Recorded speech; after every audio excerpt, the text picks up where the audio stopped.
Glória a Jesus. Glória a Deus, né? Despedida em Éfeso, entre lágrimas e alerta. Texto áureo. Olhai, pois, e por todo o rebanho sobre que o Espírito Santo nos constituiu bispos, para apacentar a igreja, que ele resgatou com seu próprio sangue. Atos 20 e 28. Verdade prática. A A igreja igreja preservada como líderes vigilantes cuida do rebanho com fidelidade. A palavra de submissão do Espírito Santo. Lê bem bonito a leitura bíblica em classe, tá? Que é em Atos 20, 17, 25, 36 e 38. Eu vou ler um, o irmão vai lendo o restante. Bem? Fazer bem bonito. De Mileto mandou a Éfeso chamar os anciões da igreja. E logo que chegaram junto dele, disse: Os bem sabeis, desde o primeiro dia em que entrei na Ásia, como em todo esse tempo me portei no meio de vós. Servindo ao Senhor com toda a sua humildade e com muitas lágrimas e tentações que, pelas ciladas dos judeus, me sobrevieram. 20. Como nada que útil seja, deixe-vos anunciar e ensinar publicamente pelas casas, Testificando tanto aos judeus como aos gregos, conversão a Deus e a fé em nosso Senhor Jesus Cristo.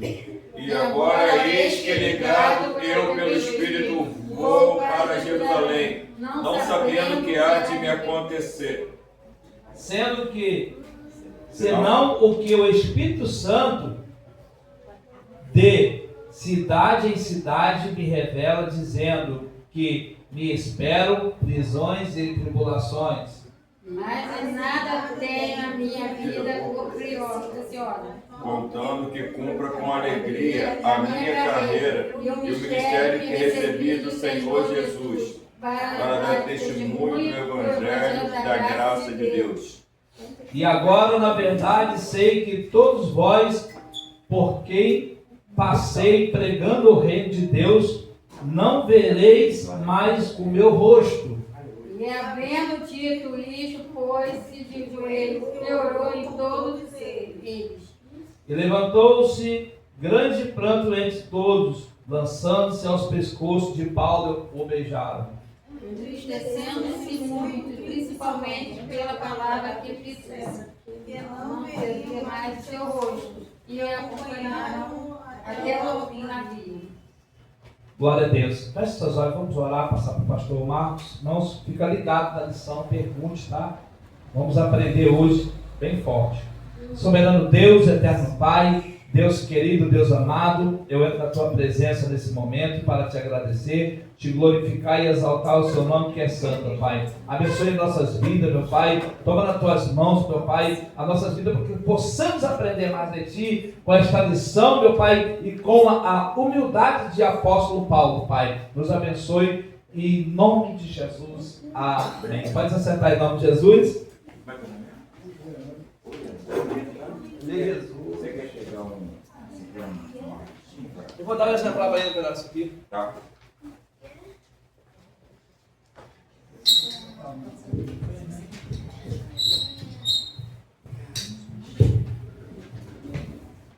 Graças a paz, queridos, amém? Amém. Gente, eu estou numa saia bem justa hoje, porque eu estudei a lição 9, mas e eu vim até no ônibus, elaborando com aquilo que eu estudei. Bom, cheguei aqui que pego num contraponto, mas vamos lá, né? A revista tem som. Ligou? Tá ligado?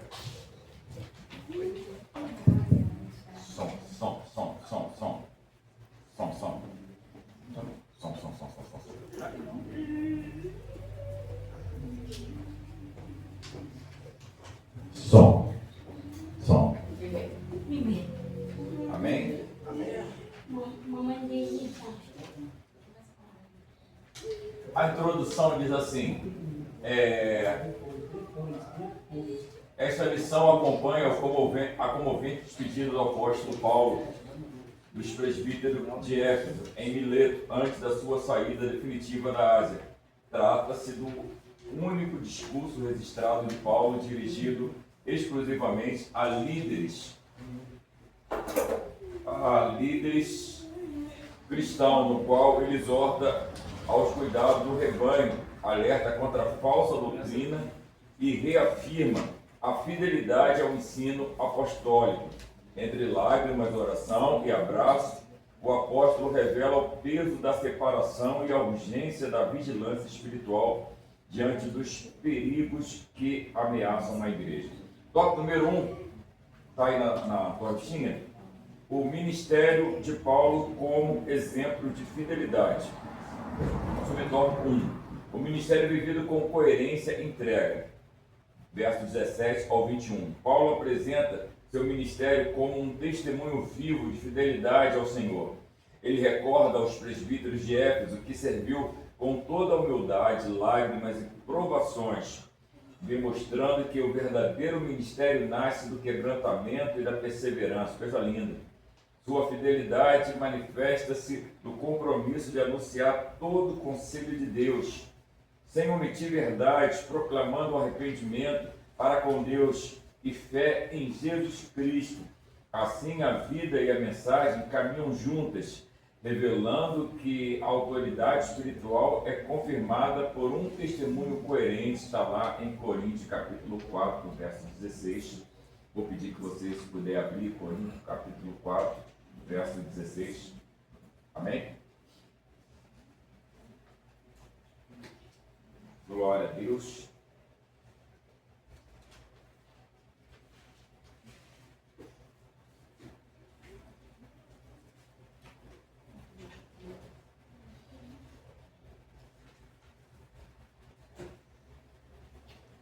É a primeira? 4, verso 16. Admoesto-vos, portanto, que sejais meus imitadores.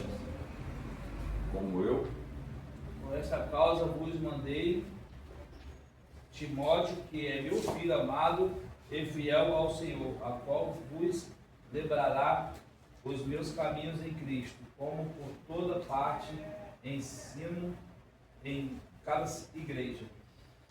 o que de cara essa lição nos admoesta é que o ministério apostólico é um ministério de não só pregar as boas novas, anunciar as boas novas, mas também de consolidar aqueles a qual nós estamos anunciando as boas novas.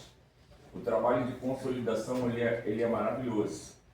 Ele dá uma maturidade, ele dá um corpo, ele dá uma estrutura bem maior do que simplesmente você sentar no banco e ouvir. Os que sentam no banco para ouvir não estão errados, mas os que são consolidados, eles ganham uma maturidade bem maior do que aqueles que só ouvem. O Evangelho foi feito para nós pregarmos, testemunharmos Cristo na nossa vida e na vida das pessoas. Mas é importantíssimo o trabalho de consolidação. O que vemos na tristeza desse povo com a saída de Paulo aqui em Mileto é que Paulo ele investia tempo com aqueles a qual ele estava tratando, né? Então, assim, o que nós aprendemos de cara nessa introdução é o trabalho importantíssimo de consolidação. Eu falo isso com propriedade porque eu fui consolidado quando eu aceitei Jesus, ou quando Jesus me aceitou e eu me batizei em 94.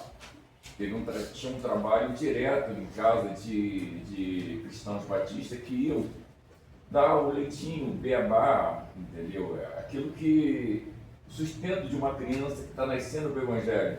Então, assim, uma alma aceita Jesus. E qual o trabalho da igreja, do ministério? O ministério apostólico é cuidar, é consolidar aquela vida, é dar os primeiros leitinhos, é dar o leitinho, é dar aquela comida gostosa, aquela comida natural que o novo convertido precisa. Quando o Espírito Santo admoesta para uma igreja lá das 7, que fala algo que volte ao primeiro amor, é justamente isso. Colocar novamente a prioridade. O que é prioridade? Primeiro amor. Não está em ordem cronológica, primeiro, segundo, terceiro, mas está na ordem de prioridade. Quando eu priorizo o primeiro amor, quem é o primeiro amor na minha vida? É Cristo. Então, se Cristo me ensina a consolidar, então eu vou consolidar. Paulo, aqui, nesse texto que nós lemos, ele está vindo de uma visita a uma igreja, a qual ele interrompe uma trajetória toda. Ele tinha um evento para ele cumprir, ele tinha uma agenda e ele cancela essa agenda para ir nessa igreja e ele começa a ministrar 2 horas e ali tem um rapaz, Eutico. Vocês já conhecem a história? Ele cai da onde? Da janela. E quando cai, todos veem como que? Morto, né? E quando ele cai, realmente ele está morto, mas ninguém vai lá para fazer nada. Entendeu? Então, Paulo, ele interrompe aquele discurso dele de 2 horas e ele vai lá e abraça aquele menino. E nesse abraço, o Espírito volta para essa criança, para esse rapaz, e ele torna a viver. Então, nós, como ministério, precisamos abraçar aqueles que muitos já dão como morto, até mesmo dentro da igreja. A saber que já tinha ali o doutor Lucas, né, como doutor, né, que chegou antes ali, né, aí não conseguiu nada, mas quando o Paulo chega, ali acontece, né, o reagrupamento. No episódio de Eutico, né, acho que o Lucas não estava em naquele cenário e tal. Não estava. Então, mas o mais importante é o abraço. Quando uma ovelha se sente abraçada no ministério que ela está, dificilmente ela vai olhar para outros ministérios. Dificilmente ela vai olhar para o mundo, porque ela se sente abraçada. Então, o abraço é fundamental para a consolidação das pessoas. Vamos lá, tópico número 2. A fidelidade apostólica como guarda da verdade. A fidelidade apostólica envolve zelo pela sã doutrina e vigilância como erro. Paulo sabia que apenas a verdade do Evangelho seria capaz. Paulo sabia que apenas a verdade do Evangelho seria capaz de confrontar falsas doutrinas e preservar a igreja, está em Gálatas 1, 6 e 9. Por isso, líderes são chamados a ensinar com firmeza, mansidão e discernimento, retendo a fiel palavra, para exortar e convencer os contradizentes. Tito, capítulo 1, 9 e 2 Timóteo 2, 24. A igreja permanece saudável quando se alimenta da palavra e desenvolve uma fé não fingida, sustentada por uma boa consciência. O que seria uma fé fingida? Alguém pode dar uma definição de uma fé fingida? Falta de fé, que duvida, sei lá. Uma fé com dúvida seria assim, né? Uma fé. Alguém mais tem outra definição? Ainda no cenário? É uma fé que duvida e eu vou acrescentar aqui, uma fé fingida é uma fé que você não tem, é uma fé que você ancora na fé de alguém. Entendeu? O pastor Rangel tem muita fé, então eu vou na fé dele porque eu não tenho fé nenhuma. Então eu finjo que tenho fé para poder embarcar na fé do pastor. Mas a fé é algo que tem que ser desenvolvido individualmente, até porque a fé é um dom. Entendeu? Alguém quiser uma pergunta? A fidelidade apostólica. Subtópico 3, tópico 1. Fidelidade diante do futuro e consciência irrepreensível. O apóstolo também revela pressentimentos acerca do futuro, afirmando que o Espírito lhe testificava prisões e tribulações em Jerusalém. Ainda assim, não recua, pois considera sua vida sem valor diante do chamado de completar a carreira e testemunhar do Evangelho da Graça. Sua consciência estava limpa, pois havia anunciado plenamente a vontade de Deus, tornando-se irrepreensível quanto à responsabilidade espiritual do rebanho. Esse exemplo nos ensina que a fidelidade não elimina sofrimentos, mas produz segurança diante de Deus. a partir dessa convicção, Paulo passa a exortar os líderes a cuidarem vigilantemente da igreja. Se lembra do que aconteceu em João capítulo 21, quando Pedro ele fala assim, vou pescar. Aí ele vai e leva com quem no barco com ele? Ele leva muitos discípulos. Está lá Tiago, está João, está Filipe. E quando ele fala, vou pescar, Jesus se apresenta na praia, já pelas primeiras horas da manhã, e fala, vinde e jantai. E João viu de longe que era Jesus e falou, é o mestre. E Pedro se lança porque estava nu. E a gente pode fazer uma aplicação, não literalizando a roupa que Pedro tirou, pois a nudez dele era real, mas às vezes podemos estarmos nus das armaduras que deixamos de buscar em Efésios capítulo 6, verso 10. Precisamos estar revestidos, não só num culto de quinta-feira, onde tem uma campanha, ou num culto de avivamento, ou num culto de hora nona. Esse revestimento tem que ser diário. E ali Pedro, ele desce, ele mergulha nessas águas. Enquanto ele fala, vou pescar, ou seja, vou chutar o balde, não quero mais saber de nada, Jesus fala, vem jantar. Ele fala, vou pescar porque ele queria o quê? Buscar a provisão. Queria buscar a provisão. E esqueceu que Jesus é o provedor. E o provedor já estava com a provisão, que era o peixe para eles. E Jesus chama Pedro no canto. Olha o que Jesus está nos ensinando. Primeiro, quando a gente trata de alguém indisciplinado na igreja, alguém menino, imaturo, a gente nunca expõe isso para as outras pessoas. Jesus podia chegar perto de Pedro e arrebentar com Pedro diante dos discípulos, está todo ali, né?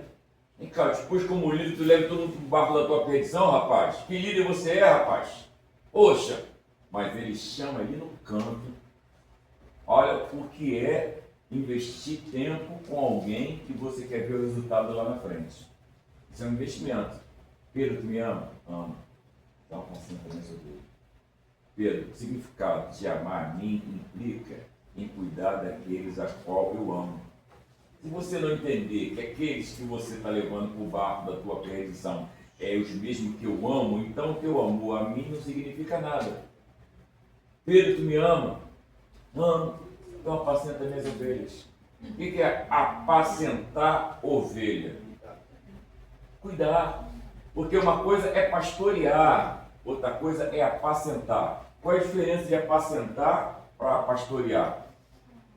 Pastorear é o pastor está aqui na frente, com o cajado, e vem todo o rebanho junto. Todo mundo aí coletivamente junto. Isso aí é pastorear. Agora o que é apacentar? É olhar dentro do quadro, nesse plural das ovelhas, e encontrar uma que realmente é um Pedro que está precisando do investimento do teu tempo para você gastar com ele ou com ela, para que ela retorne ao chamado a qual está dormindo dentro dela. Porque às vezes ele está dormindo. Eu caiu da janela por quê? Estava o quê? Dormindo. E o sono veio para todo mundo. O sono veio para Jesus no barco. Não vai vir para nós? Mas é um sono posicionado de Pedro, de Jesus, não um sono de distração, que nem Sansão, que nem Jonas, né? Jonas foi o primeiro, aliás, a inaugurar o DDD, né? Ele desce, descansa e dorme. E ali vai parar dentro de uma baleia. Então, assim, é investir. Jesus, o próprio Deus, na história de Jonas, ele investe tempo com Jonas.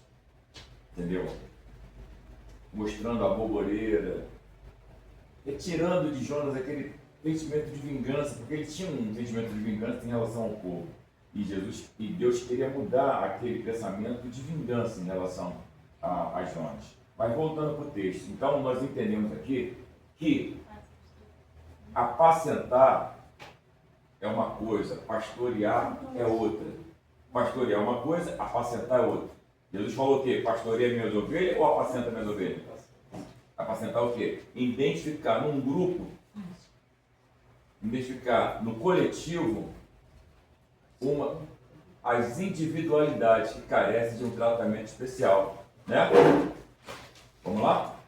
Seguindo, alguém quer fazer uma pergunta?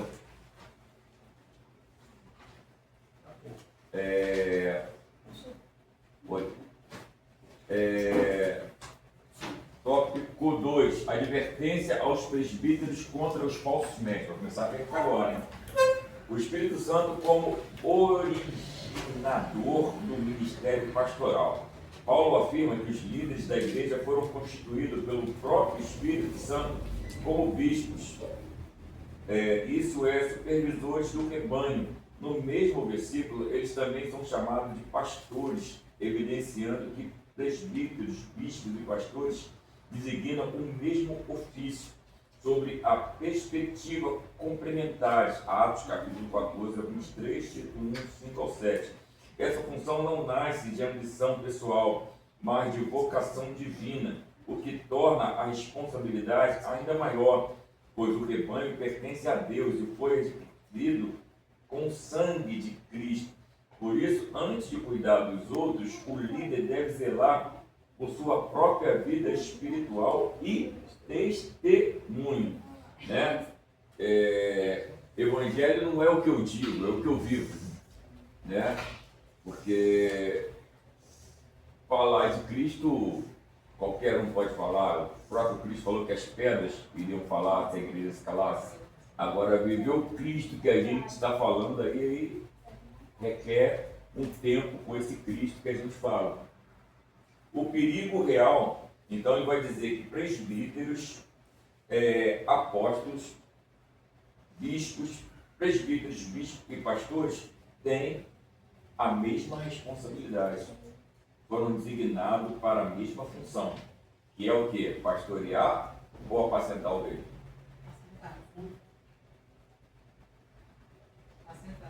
Então, não é que pastorear não seja um privilégio. É um privilégio, mas a visão principal é apacentar. Como é que o pastor de animal fazia? Pegava o cajado que tinha um ponto de interrogação e trazia a ovelha para ele. As outras estavam andando com as suas próprias pernas, não precisava, mas ele sentia que uma vez estava capengando, às vezes aquele mosquito do deserto, né? Como é que é o nome? Muriçoca do deserto. Cada região do país aqui tem um nome. E ela, quando a ovelha passava por alguma cerca que feria... Era até a mutuca, então. Mutuca, o que ela posava ali? Ela posava... Varejeira, E deixava o quê? Ovos. Esses ovos geravam o quê? Larvas. E a larva fazia o quê? Com que a ovelha, que já é um bicho mais lerdo, o mamífero mais lerdo do mundo é a ovelha, então ela ficava sem direção nenhuma, entendeu? Sendo que a ovelha tem dificuldade de enxergar, mas facilidade de ouvir. Ela tem discernimento de voz. Pode ter vários pastores com vários rebanhos, mas ela vai conhecer a voz do seu pastor. Por isso ele falou, a minha ovelha ouve a minha voz e segue. O que ele fazia? Colocava o azeite na cabeça, olha só o investimento. Colocava o azeite na cabeça da ovelha, no ferimento, trazia primeiro ela para si, porque se via de longe que ela estava ferida, entendeu? E aí colocava o que? O azeite. Depois de 48 horas, aquele azeite, o azeite tem um poder curativo também, vocês sabem, né? O azeite tem um poder curativo. Oi? Teve algo outro dia aí do azeite puro e serve para corar e serve para tempero. Para acender também. Tudo. Então, e a ovelha aí ficava de boa. Mas olha, teve investimento. Primeiro trouxe para ele, né? Depois colocou o óleo, aí tirou aquelas impurezas das larvas. Agora a ovelha está novamente apta. Porque quando o pastor ele não tem visão, ele até estranha quando uma ovelha não dá glória a Deus. E às vezes a pessoa está tão triste, está morrendo por dentro, que nem força para dar glória a Deus tem. A luta está tão cerrada E a ovelha, diferente do pastor, não tem a estrutura que o pastor tem, que nós pastores temos. A ovelha, a estrutura dela é inferior à de um pastor. E às vezes ela está morrendo por dentro. Se o pastor tiver um olhar crítico, vai falar, tá frio, esfriou porque se meteu com algum pecado do mundo e tal. Não, mas ele vai ver o ferimento, entendeu? Vocês se lembram de Lucas capítulo 9? Antes de voltar para o texto, a Bíblia vai dizer que um homem, um jovem, descia de Jerusalém para onde? Jericó. Jerusalém, cidade de luz, Jericó, fragrância. Ele foi atraído pelo olfato e deixou o lugar onde ele estava aceso. E ali ele é espancado, saqueado e fica como meio morto. O que é o crente meio morto? Tem culto que ele está avivado, acho culto que ele está espancado, saqueado, porque roubaram os valores que ele carregava, a riqueza que ele carregava. Aí passa nessa mesma rua um sacerdote, depois passa um levita. Olha, aí é crente da Universal, não vou não. É ter feito alguma coisa e tal, vou deixar não. Mas veio veio o quê? E ele desce da sua cavalgadura, ele leva o azeite e leva o quê? Tem mais uma coisa que ele leva. Ele leva o azeite e leva o vinho. O vinho é para alegrar e o azeite é para curar. À medida em que eu sou curado, eu me alegro. E à medida em que eu me alegro e sou curado, eu volto a caminhar novamente. A tristeza, ela é uma amarra que prende os nossos pés de caminhar. Uma pessoa triste até ficar em casa. E crente pode ter depressão? Pode sim. Pode. Crente pode ter depressão? Pode. Tá? Crente pode ter depressão, porque depressão não dá em cachorro nem dá em cavalo. Aliás, eu vi até animal triste. Dá sim, né? Dá. Eu vi até gato nem triste. Mas dá sim. E o cristão, por isso, Deus colocou os profissionais. Mas nós temos que ter essa percepção de identificar aquele crente que era leve, apertava a mão de todo mundo, que era apto na igreja, mas agora está no cantinho. E sem presunção, sem julgamento, não. Fulano está apertando com outra igreja, por isso está querendo despedir. Não. Às vezes é um ferimento, é uma ovelha ferida. E é essencial a gente chamar e falar: tu me ama. Mas não falar, ama a mim, tu ama a Cristo. Então volta para a função que você foi chamado. Amém? Alguém falar uma coisa? Assim, só para aproveitar o que a senhora fala, a nossa igreja, o Ministério Crescendo com Deus, o nosso ministério, o Ministério Crescendo com Deus, eu acho. A caixa. Fica mais espaço, não, fica frente, não, fica lá de cá, todo mundo.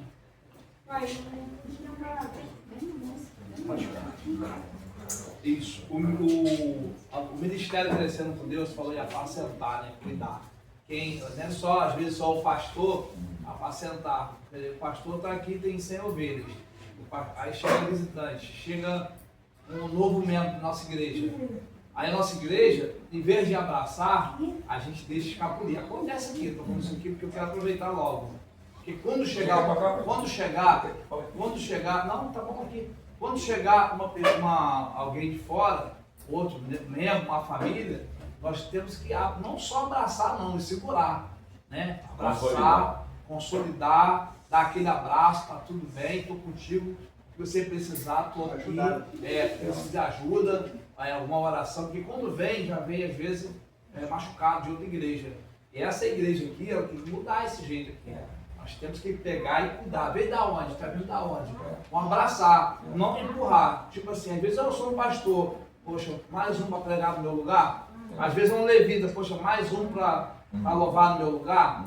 Aí a gente tem que olhar para nós e saber por que esse pessoal que está vindo para cá não está ficando. Porque A saiu da igreja, ninguém sabe. Sabe por que A saiu da igreja? Por que B saiu da igreja? Por que C saiu da igreja? Ninguém sabe. E às vezes, uma palavra que a gente fala ali, já falaram comigo uma vez, uma palavra que a gente fala ali, a gente empurra, né? E além do nosso braço, tem que estar estendido, igual de Jesus, né? E abraçar para segurar. Nós temos que aproveitar nessa parte aqui de apacentar, não é só o trabalho do pastor, mas de toda a igreja. Desde lá do diácono, né? Como falar lá na portaria. Foi falar aqui no próprio texto, ó, presbíteros, bispos, pastores. Está dizendo os três. Eu estou dizendo que porque temos que fazer isso também, até o diácono. Por quê? Chega a família ali, gente, o diácono ele tem que pegar e chegar. Eu fico ali agoniado ali às vezes, porque eu não posso chegar com uma pessoa e falar. Às vezes chega visitante aqui, gente, chega ali, ó, tem um banheirinho ali atrás, se precisar do banheiro, uma água, alguma coisa, que o pessoal fica constrangido e não levanta. Aí se você chegar, não, só, ali tem que a pessoa não aguenta mais e pergunta. Aí a pessoa, pô, fui lá, ninguém perguntaram nada, se eu precisava de alguma coisa. Às vezes o pessoal pega 2 ônibus, chega aqui, não tem um toalete, não sabe, olha aqui, não vê. Tem que ter uma placa ali, né? E conduzir, né, pastor? Conduzir também. Amém, só isso. Olha, Leozinho. Assim, o que me fez ficar nessa igreja foi o acolhimento. Eu vim para Maricá, aqui não foi a primeira igreja que eu procurei, mas eu procurei igrejas não que reconhecesse o meu ministério, nem me apresentava como homem de ministério, mas a frieza, a postura frívola, indiferente, isso aí fazia com que eu me afastasse. Vou dar um exemplo aqui do Lusandro. O Lusandro, posso dar um exemplo? Coisa de um mês aí, ele perguntou: pastorzão, como o senhor está? Está precisando de alguma coisa? Cara, aquela palavra ali fez o meu olho marejar. Porque não é porque a gente é pastor que a gente é super-homem. Entendeu? Eu já entrei em crise de depressão terrível. Entendeu? Marcas no meu corpo terrível. Então, assim, quando a gente encontra alguém que se preocupa, ele não sabe, mas naquele dia ele foi usado. Entendeu? Está precisando de alguma coisa. Então, assim, eu vi, poxa, caraca, tem alguém que se preocupa comigo. A Batista fazia o seguinte: nos meus primeiros dias de convertido, toda semana ia um casal lá consolidado. Dava aula, minha mãe era equete de candomblé, e depois foi para Umbanda, né, com a casa cheia de Exu, de imagem de Exu de Pombagira. Eu era Axogã de Ogum, andava sempre de guia, mas agora não tinha mais guia nenhuma, que estava no primeiro amor.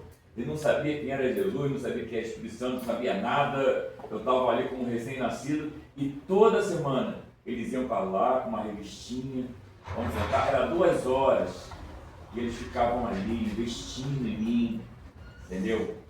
Então isso hoje gera frutos, Então não é um tempo perdido, é um tempo investido, é investimento, né? Então essa é a visão da igreja, o perigo real contínuo, né? Aqui nós já lemos, né? Tópico 3, o cuidado pastoral da igreja, já não que não, né? Vai adiantar, porque... Cuidado pastoral. O cuidado pastoral de Paulo com os líderes da igreja. A palavra de Deus como fundamento seguro no ministério.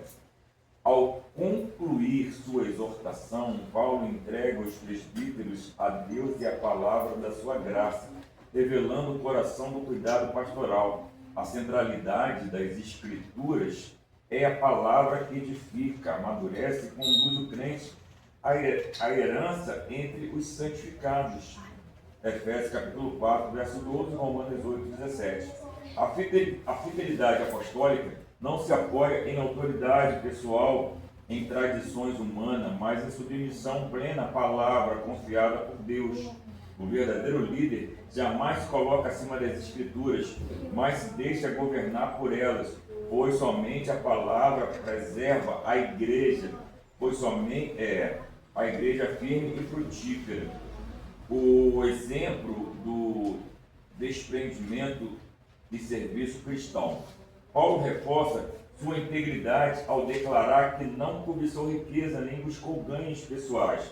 Pelo contrário, trabalhou com as próprias mãos para suprir suas necessidades e ajudar os que estavam com ele. Atos 18, verso 3.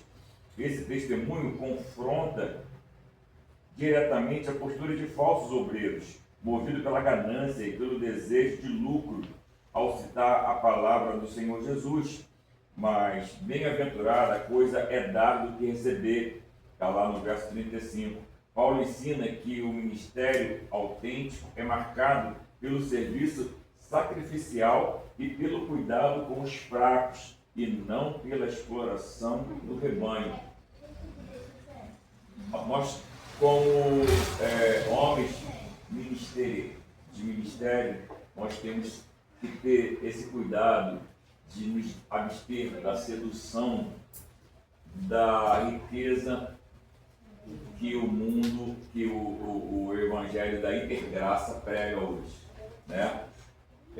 O evangelho da hipergraça é a mesma fala direcionada do próprio Lúcifer, do próprio Satanás, do próprio diabo a Jesus naquela tentação lá do monte. Tudo isso te darei o quê? Jesus não se prostrou, mas muitos ministérios hoje se prostram.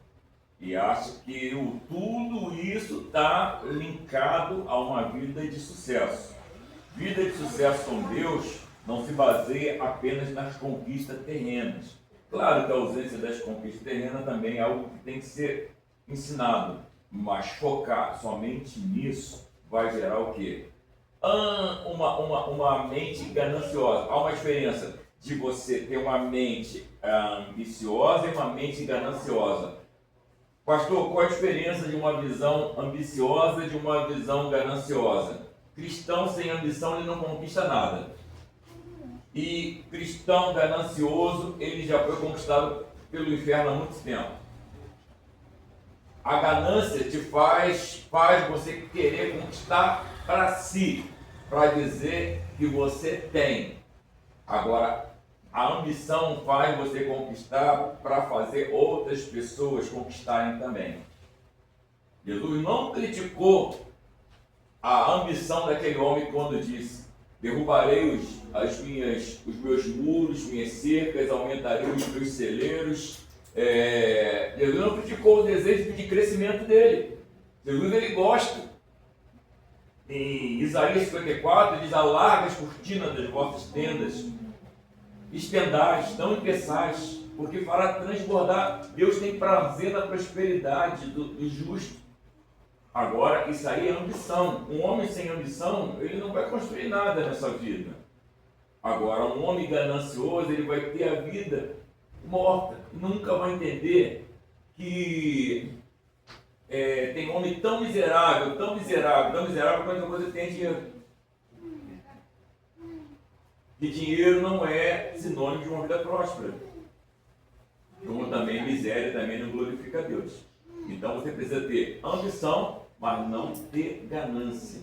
É o que Paulo está me ensinando aqui. Porque Paulo, nas próximas aulas vamos falar um pouco mais de Paulo. Paulo era um homem letrado, culto, era um homem rico, de uma família próspera, tinha dupla cidadania, dominava todas as línguas da sua época, que era o aramaico, o hebraico e o grego. Só que a ambição de Paulo era trazer o reino para a terra e não levar a terra para o reino. Entendeu? Alguém? Entendeu? Então, hoje em dia, vou citar nome porque já aconteceu já há um tempo atrás, um ano atrás, é o profeta Santini. Quem já ouviu falar do profeta Santini? É um profeta que vivia nas redes sociais, vendendo bênção através de milagres miraculosos. Acabou sendo preso, tá? E acabou o ministério dele todo porque começou a ver ovelha como se fosse cliente. E culto como se fosse palco. Então não é assim. Eu louvo a Deus que essa igreja não tem essa visão. Talvez tivesse, não estaria aqui, né? Mas não tem essa visão. A visão da igreja tem que ser de ambição. De Ambição, mas não de ganância. Não de ganância. Alguém quer fazer uma colocação? Pastor? Só afirmar isso aí, que se a gente usa fora também, eu lembro que tem uma funcionária que ela fala, São João, tem que se eu ficar até mais tarde, eu queria consegue me dar mais 50. A pessoa, pô, ele tá de olho grande, não é de olho grande. Eu gosto de gente assim. Ela trabalhar para mim tem que ser pessoa assim, porque ela tá querendo, teve crescimento, ela pediu dela, tá certo. Eu falava isso para a missionária Jaqueline. E hoje ela concorda comigo. Ela ri, né? Porque eles são isso aí, né? Tu não tá tirando de onde que não tem. Claro. Tá tirando de onde que tem. Eu costumo ficar até meio-dia. Passou de uma, tem como você me dar uns 50, tem que dar. É isso aí. Então, certo. A ambição visa o crescimento, porque de 50 ela vai ajudar Eu queria sempre dar esses 50, que ela passasse do horário com mais movimento, né? Não, mas é porque às vezes também ela passava do horário que ela fazia devagar. Ai, também. Quem não tem a mãe, ela não entra.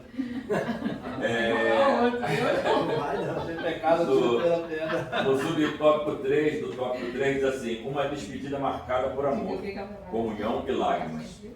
O encontro termina em oração, lágrimas e abraço, revelando a profundidade do vínculo espiritual entre Paulo e os líderes de Éfeso. Suas lágrimas expressam sofrimento, zelo pastoral e amor sincero. Esse afeto mostra que a defesa da verdade jamais deve ser desassociada do amor cristão. Anos depois, embora elogiada por sua firmeza doutrinária, a igreja de Éfeso seria divertida por ter abandonado o primeiro amor. Está lá, a irmã vai falar as 7 igrejas de Apocalipse, né? O cuidado pastoral, portanto, exige o equilíbrio entre verdade e amor.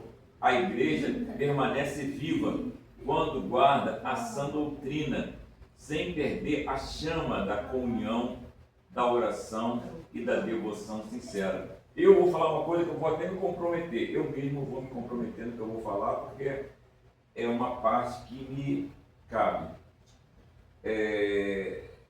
Eu sou muito mais a favor de uma igreja que ensine a orar do que uma igreja que ensine teologia. Pô, eu não sou teólogo. Mas é um pensamento meu, entenda bem. Não quero que você pense igual a mim, não. Porque Jesus nunca ensinou nenhum discípulo dele a pregar, mas ele ensina a orar. Porque uma igreja que ora é uma igreja imbatível. Uma igreja que ora, ela não conhece fronteiras, ela avança fronteiras. O maior avivamento que aconteceu na história dos Estados Unidos foi fruto de uma oração. O maior avivamento que aconteceu na Coreia do Sul, que hoje tem a maior igreja do mundo lá na Coreia, né, com quantos membros? Mais de 120 mil membros. Aconteceu através de uma oração ao povo Yanchum, né? Homens que oram, muita gente fala do Bispo Macedo, eu tenho lá a minha diferença com ele, mas é um homem de oração, entendeu? Um homem de oração. Então a oração, ela é fundamental. E Paulo, ele ensinava as pessoas a se comunicar com Deus, porque a oração, ela te leva a um nível de intimidade com Deus. E uma igreja que tem um diálogo, que tem níveis de intimidade com Deus, é uma igreja que entende que entre irmãos não devemos criar ringue, mas sim, nós devemos criar, sabe o quê? Não devemos criar ringue, devemos criar o quê? Trincheira. Se alguém falar do pastor Rangel, eu sou a trincheira que eu vou defender. Se alguém falar do pastor Marco, ele é a trincheira que vai me defender. Agora, ringue é eu duelar com ele, eu sentir medo quando aparecer alguém que domine mais a palavra, ou que toque mais do que eu sentir medo e começar a perseguir. Eu estou botando aquele ali no ringue, na arena do meu despreparo ministerial, porque um homem, quando sabe o que ele tem de Deus, ele se alegra quando vem alguém melhor do que ele. Aleluia. Glória a Deus. Eu fico feliz quando eu vejo alguém chegar e ministrar uma palavra com excelência, ou tocar com excelência, ou ensinar com excelência. Eu fico feliz. Você sabe qual é a diferença? Pega isso aqui só. Qual a diferença do... Qual é a maior extensão? A pergunta que eu vou fazer é o seguinte. Em extensão, qual é maior? O rio ou o mar? O mar. Ou, aliás, o rio ou a fonte, perdão. O rio ou a fonte? Maior extensão? Em extensão, o rio ou a fonte? Em extensão, estou falando. Em tamanho. O rio ou a O fonte? rio, né? É o rio? É o rio. É o rio? Todos estão de acordo? É o rio, né? Mas é o Então, rio que depende da fonte ou é a fonte que depende do É rio? o rio que depende da fonte. Quando nós, servos de Deus, temos esse entendimento de que nós somos pequenos, mas de nós pode sair coisas maiores do que nós estamos gerando essas pessoas, então a gente descansa. O meu irmão que viveu com Jesus, ele investiu muito comigo. Hoje, de vez em quando a gente conversa, ele fala: meu irmão, aprendo com você. Eu falo: eu sou fruto do teu investimento, mas tu serás sempre a fonte. E eu vou ter sempre o rio, mas você vai ter sempre a fonte. Porque eu descendo de você. Entendeu? Alguém está pegando isso aqui? Amém. Então vamos terminar.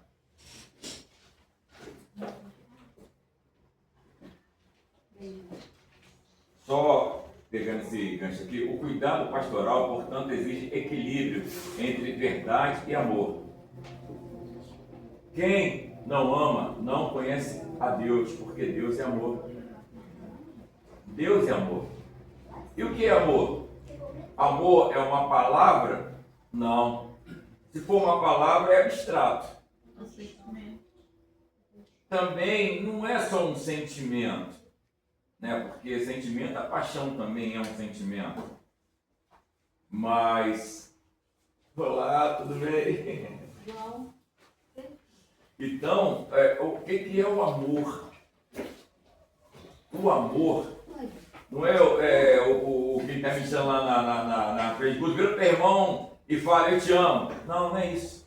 Não é isso, não. Amor é você sentir a dor do teu próximo que fosse a tua.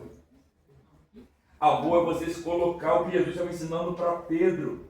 Pedro, tu me ama? Apacenta minhas ovelhas.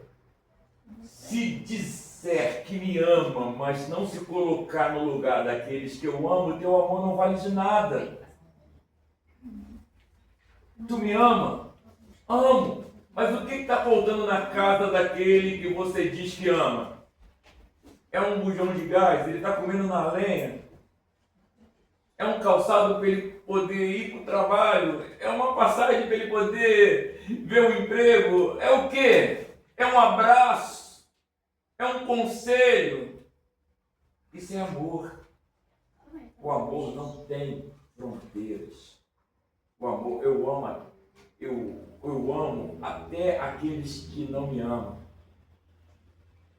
Entendeu? Amar não é você amar quem te ama. Amar é você amar aqueles que Deus já revelou que te odeia. Porque Paulo vai dizer aqui no verso 22: eis que agora ligado eu vou em espírito, sem saber o que me há de me acontecer, senão o que o Espírito me revela: prisões, açoite, apedrejamento.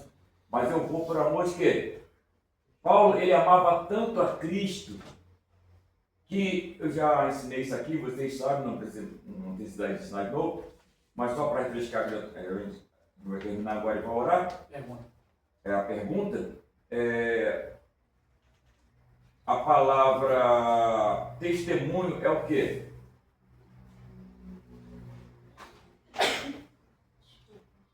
Presenciar uma coisa que você viu. Presenciar uma coisa que você viu, exatamente. Mas no grego koiné tem um outro significado. A palavra testemunho vem do grego koiné, martartizo, que deriva a palavra mártir. Quando Jesus fala: sereis meus testemunhos, minhas testemunhas, vai falar: vocês serão meus mártires. O que é um mártir? É morrer pela causa que eu abracei. Se for necessário morrer pelo pastor, pelos pastores, pelos irmãos aqui, Paulo sabia o que ia acontecer com ele nessa viagem, mas ele foi porque ele amava mais ao Cristo que ele se entregou do que ao Saulo que viveu dentro dele até o encontro com Cristo. Vamos lá. Alguém? Pastores? Irmãos? Tem uma pergunta? Conclusão. O discurso de Paulo aos presbíteros de Éfeso permanece como legado espiritual para a igreja em todas as épocas. Nele aprendemos que a firmeza da palavra, a vigilância espiritual e o amor pastoral são o maior antídoto contra as falsas doutrinas e apostasia. A igreja de hoje necessita de líderes e membros comprometidos com a verdade do Evangelho, dispostos a servir com integridade e a cuidar do rebanho de Deus. Assim, a fidelidade bíblica continua sendo o caminho seguro para preservar a igreja do Senhor em meio a desafios de cada geração. Nisso permanece o quê? A fé, a esperança e o amor. Qual dos três permanece? Amor. O amor. O amor tudo suporta, tudo crê, tudo espera, tudo perdoa. É o amor. Vira o teu irmão que está lá assim, eu te amo, Cristo Jesus. Fala para ele. Fala para ele. Amém, glória a Deus. Eu te amo, eu amo vocês também, tá? Eu amo vocês. Aí, cadê um irmão que queria que deixar um abraço nesse casal aqui tão bonito que chegou aqui agora? Vai lá, tá bom de amor? Cadê? Vai lá, quero ver. Um varão e uma varoa, vai lá. Abraça esse casal aí. Essa é a igreja do amor, gente, é o amor. A igreja que acolhe, a igreja que abraça. É a igreja que sente prazer em abraçar e acolher. Vamos lá, pergunta. Na sua comovente despedida dos presbíteros de Éfeso, como Paulo apresenta... Já? A pergunta, já que responde. Eu não assisti Vai Vai lá, Vai missionário. fazer a primeira pergunta. Na sua comovente despedida dos presbíteros de Éfeso, como Paulo apresenta o seu ministério? Paulo apresenta seu ministério como um testemunho vivo de fidelidade ao Senhor. Ai, tu não pode responder. Eita! Tá no professor, não vale não. Tá nada, tá aqui. Amém. De que maneira a fidelidade de Paulo se manifesta? A fidelidade apostólica envolve zelo pela sã doutrina e vigilância contra o erro. Paulo sabia que apenas a verdade do Evangelho seria capaz de confrontar a falsa doutrina.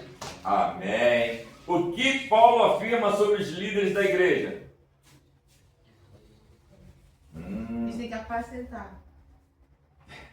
Paulo afirma que os líderes da igreja foram constituídos pelo próprio Espírito Santo como bispo, episcopo, isto é,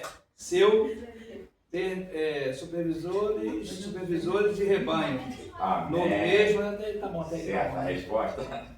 De que maneira Paulo reposa sua integridade como exemplo de desprendimento e serviço cristão, confrontando a postura dos falsos obreiros movidos por ganância?